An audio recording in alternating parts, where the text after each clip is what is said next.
Imagine 95.9, Baltimore's best variety of R&B. Home of that Ricky Smiley morning show. It's your man Ryan the Lion inside the Lion's Den. And today I got a treat. I'm talking about a special treat. I learned this word a little while ago. I feel very intelligent when I say it. She is a true multi-hyphenate. Okay? Nice. Oh, nice. I pronounced it right and everything. She's absolutely super talented singer, songwriter, actress, and absolutely a super dope person, individual. The one and only Grammy Award winner, Miss Coco Jones, is in the building, ladies and gentlemen. Hey! What's going on, Coco? How are you? I'm doing good. I feel like revitalized. I took a nap. I love it. So we got a fresh Coco, all right? Yeah. Listen, first off, you look amazing. Thank you. And I saw a couple pics from your little Victoria fashion show thing. You killed that dress, girl. Thank you. All right, you out here killing things. You know, murder. Hurt, folks. But I want to start with family. Okay. All right, Wow. because I know you were Nashville, got some Yes, that's where I was Nashville roots, raised. Yeah. right? And your family, I heard your mom used to sing, and your dad did sports. You did. So you took your mom's side. Yeah. Any sports? Did you play any sports growing up? I Or- did. You I did. I played a lot of sports. I did track. I did gymnastics. I did What? basketball. I did softball. I did soccer. Yeah, I did every one of them, honestly. For real? I did, except volleyball. My sister was the one that got into volleyball. Wow, That's wow. really cute. Which one of those were your favorite, or which one are you the best at? Basketball was the one I was the best Yeah. at, the most passionate about. But I was like so conflicted. I would sing the national anthem before my own game. I'm like, I'll sing it. I love that. I love that. So you started singing at a young age, Yeah. right? So what was it that drove you to singing? I mean, you had sports, you had all these influences from your dad. What made you take up the singing part of your experiences? I mean, I feel like it called me. Even as a baby, my mom literally sent me a video the other day of me, no words, could not talk, but I could sing. And they'd be like, sing Courtney, and I would sing Barney. I was like, why am I performing for y'all? How do I know how to do that? They knew it was up. You know, so I feel like it called me. Yeah, that's a beautiful thing. Now, you also got into the game very early, not just singing for, family. You actually got a shot from singing early and acting and all of that. And you've been doing that ever since. Has there ever been a time where you had to choose one over the other? Like, you've been doing this for a while. It's like, man, I can't do that. I gotta act. I gotta go do. Nah? Well, yeah, I would say I think when I started Bel Air, I also was just signing with Def Jam and High Standards. Right. So I think I didn't know how it would all be able to coexist. And sometimes I had things on the film schedule that would make me not be able to, do things on the music side. Because the TV show came first. Right. So, yeah, I guess sometimes I have had to, pivot or, turn down opportunities. But I do look at it like I'm not going to be ungrateful when I just am very employed, I think I'll survive. And, I feel like everything that's meant to be happens. Yeah, absolutely. Turned out pretty well. And it looks like you're balancing things pretty good. Thank you. You know what I mean? Yeah. Now, we've seen you grow up in this industry. When you look back at your journey from child star to an adult superstar, Grammy winner, what has been the most surprising moment for you in that entire journey? Surprising was, I think, just the success of ICU, honestly.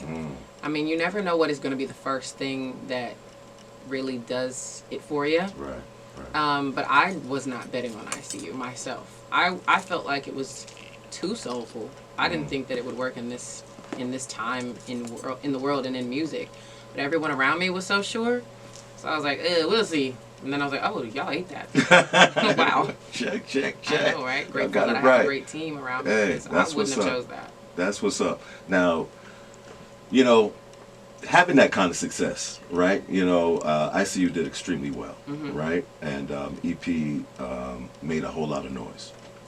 Now you're back. More new music. Was there pressure, or was it like eager anticipation, like get back out there? I think just a really high expectation that I hold for myself of wanting moments, wanting music that has the same effect that ICU does, which is like stops time for a sec, you know. And so that I'm like, that's hard. Yeah, absolutely. That's hard. Absolutely. You know. So I think not really like stress pressure, more of like working towards something great pressure. Like I felt like an inventor, inventing something that has never been out before.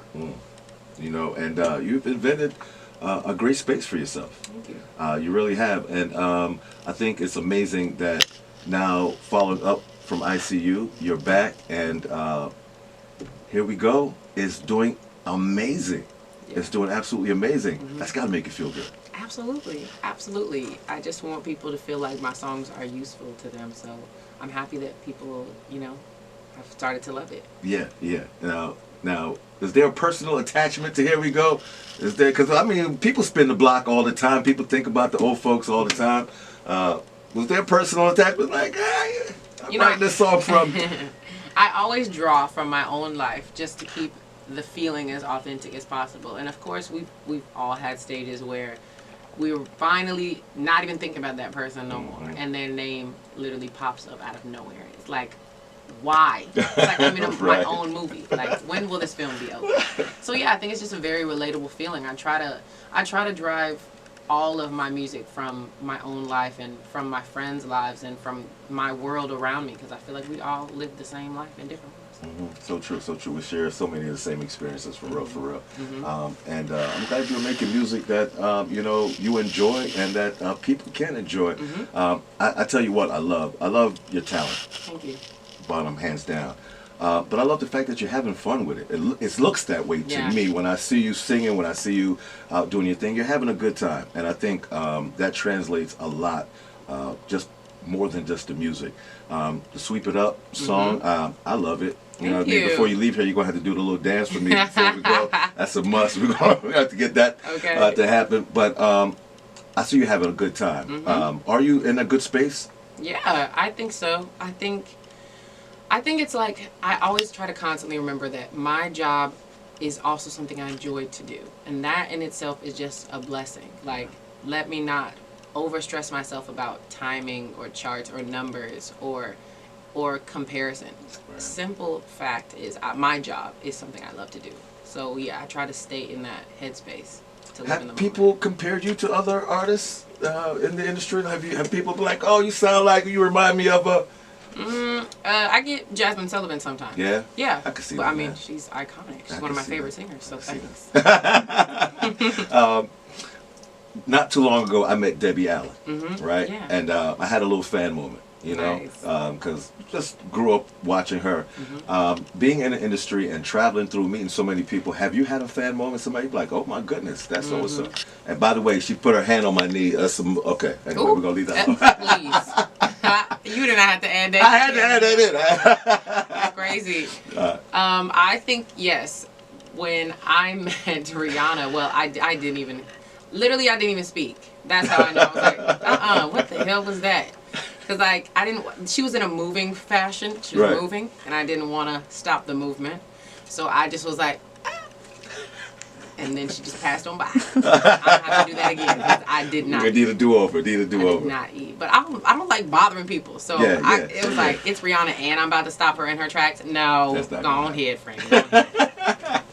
Well, look, man, you are not stopping. You are continuing to do your thing, and we are so proud of you. We just want to wish you much continued success. Thank you so much. On every lane that you're in. Thank you. I've heard some talk about some new music coming. Christmas song, maybe, possibly. That is a definite to-do list, for sure. My most recent new song comes out tomorrow, Friday, and it's me and Future. And it's called Most Beautiful Design. It's like a trap ballad type song. Let's get it. Let's get it. I'm really excited. Okay, all right. Well, we are absolutely excited for you. Look, we know you have a gate today with some of our listeners. Yes. So big shout out to everyone who won their way into the little special meet and greet with Coco Jones. That's going to be a lot of fun. So I don't want to hold you too much.